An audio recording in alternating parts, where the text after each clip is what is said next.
मिजाजी बारे सखी हम राजा रोजो रतिया में लेला वो भटो जमाजा। अरे का कही रे गजब मिजाजी बारे सखी हम राजा रोजो रतिया में लेला वो भटो जमाजा। गतर गतर जब टूटे देहिया तबे तो भोरवा होके। गतर गतर जब टूटे देहिया तबे तो भोरवा होके। बिसलेरी से जो बने भोके रोज सूते भटाड मोर टोके। बिसलेरी से जो बने भोके रोज सूते भटाड मोर टोके।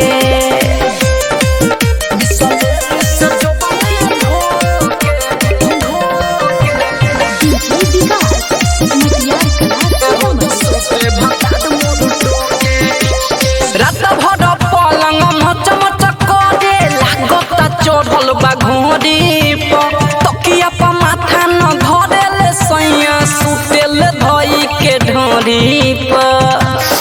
अरे लागत मुआदी रे रात भर पलंग मच मच करे लागत चढ़ल बा घोड़ी पर तकिया पर माथा न धरेले सैया सुतेल धई के ढोरी पर।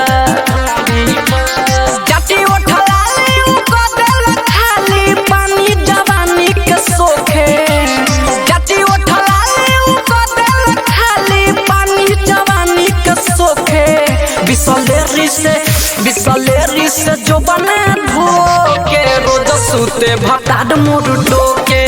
बिसलेरी से जो बने भोके रोज सूते भटाड मोर टोके।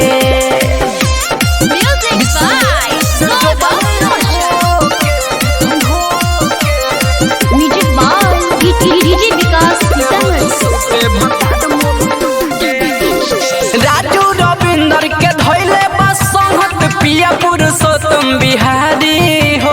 का जाने कौन इल्म सिखैले तेले बापूरा बिगारी हो। अरे का बताई रे सखी राजू रविंदर के धैले बस संहत पिया पुरुषोत्तम बिहारी हो। का जाने कौन इल्म सिखैले तेले बापूरा बिगारी हो।